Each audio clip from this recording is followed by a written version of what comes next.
So the majority of us believe in a kind of end of the world, in an end time characterized by injustice and suffering. And we have every reason to. We see things happening day after day that were prophesied thousands of years ago.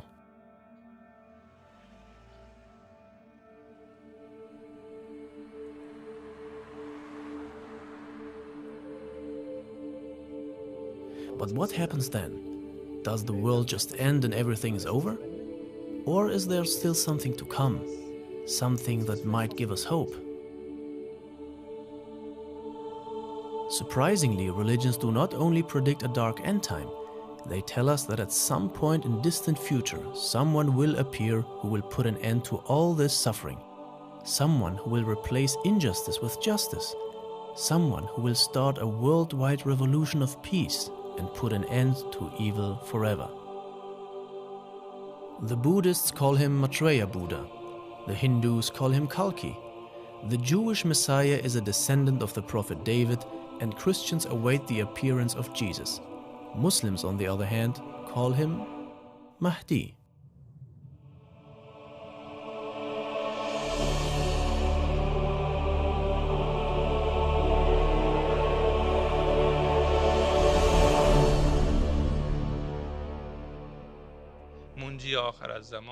The Messiah of the end times is someone about whom all religions and cultures have written in the holiest books, that he will come one day, at a time when the world has descended into chaos and injustice has become the norm, in which the economy has collapsed and the human psyche has been destroyed. At such a time, a heavenly figure will appear and act as a savior to humanity. Before the return, humanity reaches a dead end, and they are looking for a supernatural power to get them out of it.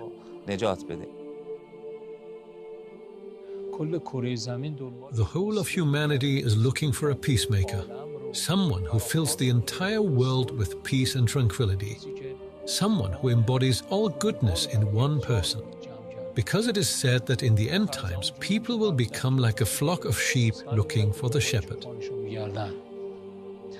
Now, one could ask, why do I need a savior when I've got a strong government to protect me? I've got a strong army. I've got politicians whom I can elect and they'll give me my freedoms. Why do I need a savior when that is the case? We need a savior because when you look at every level of society, we see that human beings are suffering.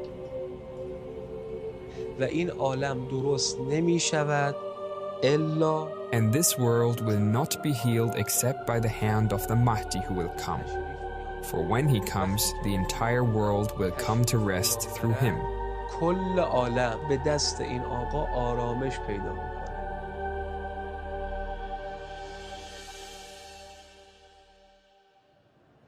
The name Mahdi is widely known in the Muslim community, and many await his arrival. However, one should rather speak of a return instead of an arrival. The belief is that he has already been born and lives in secrecy until the time of his return is determined. Since the days of Adam, a total of 124,000 prophets have been sent by God to guide mankind.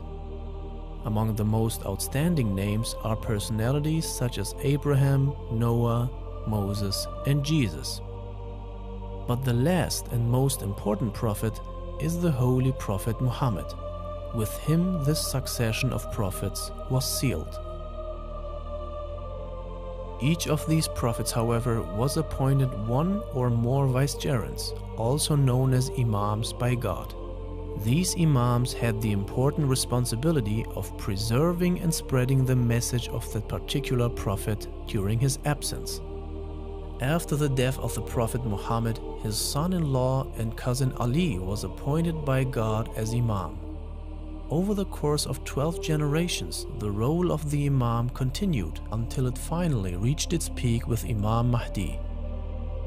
He is therefore the last imam of the last prophet.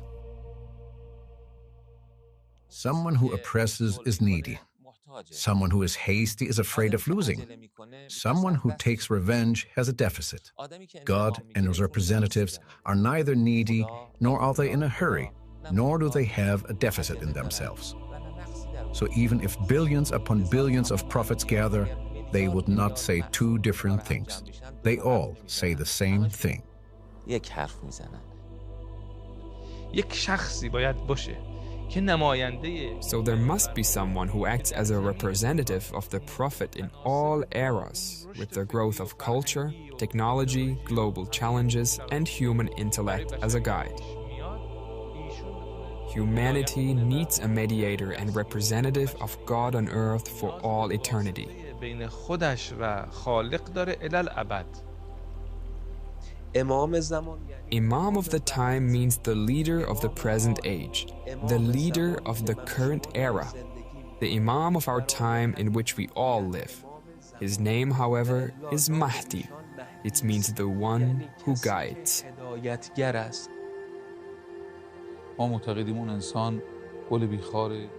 We believe that this person is a flawless role model, a perfect human being, someone who can be trusted as God's representative and spokesman.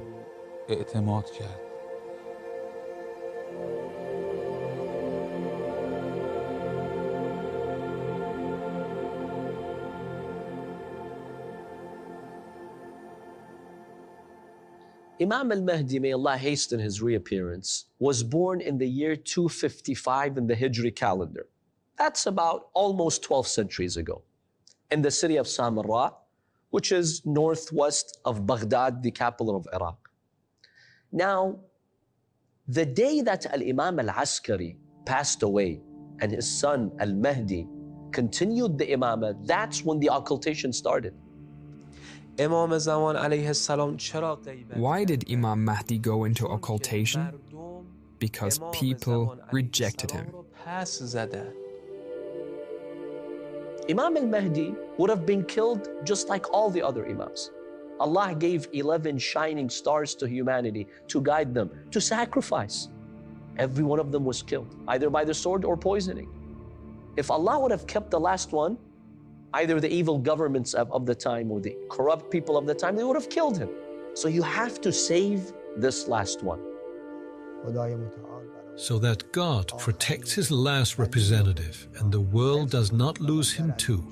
He has hidden him from the eyes of mankind. But he is alive and among us. Our eyes do not recognize him. He, on the other hand, sees us and knows us all.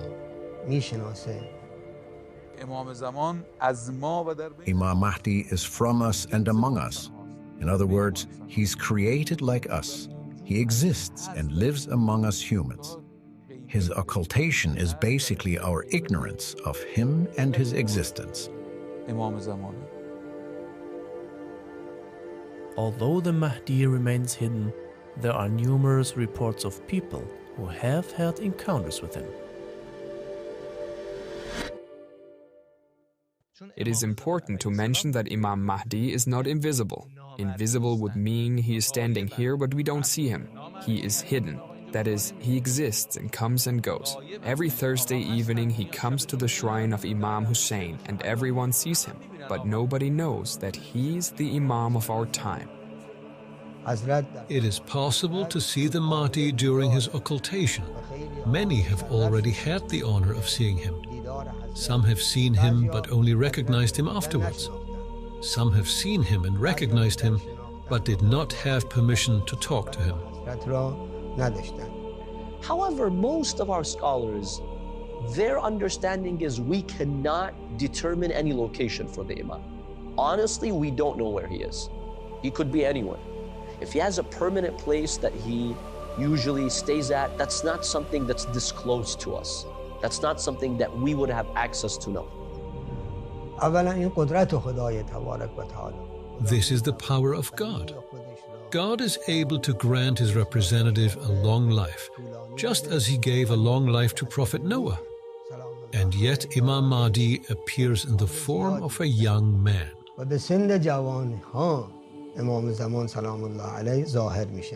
The eyewitnesses who recognized him always describe him as a young man between 35 and 40 years old.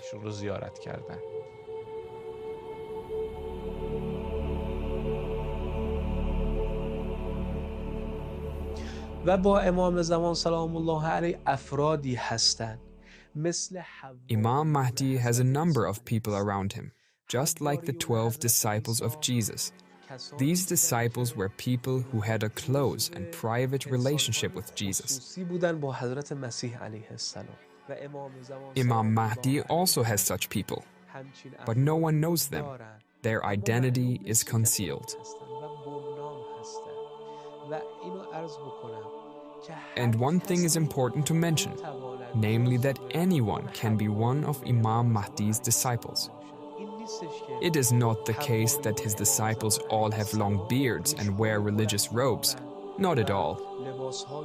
Many can build a friendship and relationship with Imam Mahdi. How? By thinking about him, by feeling him.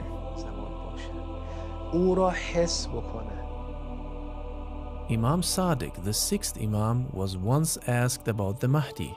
How can humanity benefit from a representative of God who is hidden?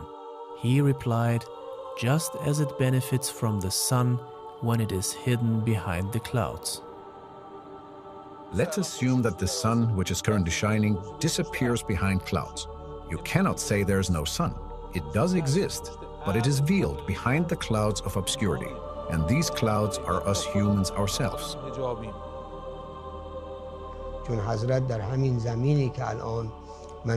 Because the Imam lives on the same earth that we live on. He knows us very well. He knows us by name. He sees us and hears our voices and is aware of all situations of our lives. He is among us, but we don't see him. He knows each and every one of us, our mothers, our fathers. He is very, very close to us. It is we who are far from him. If we frequently remember Imam Mahdi, even if we sometimes forget him, he will always remember us and will stand by us in all matters of our lives.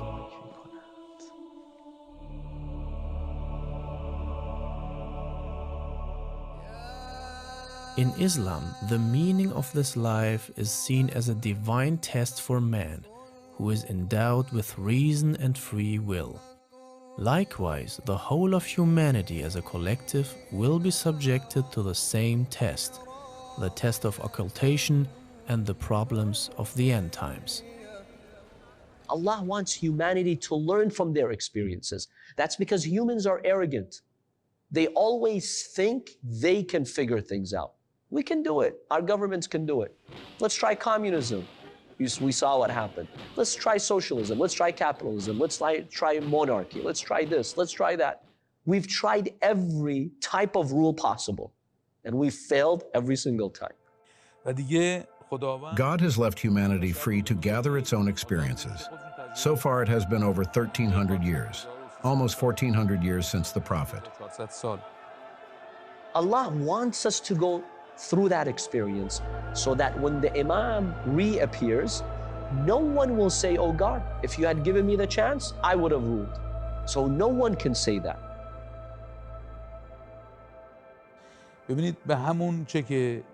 It's just like the people of Moses who went through a lot to find the promised land. They got up in the morning and one of them said, I know the way to Palestine, this way. They set off and searched and searched and searched, and in the evening they realized that they had arrived back at the post they had knocked into the ground in the morning. The next day, again someone said, I know the way. And again they marched off and searched to find the way to Palestine. But in the evening they again realized that they were back at the starting point.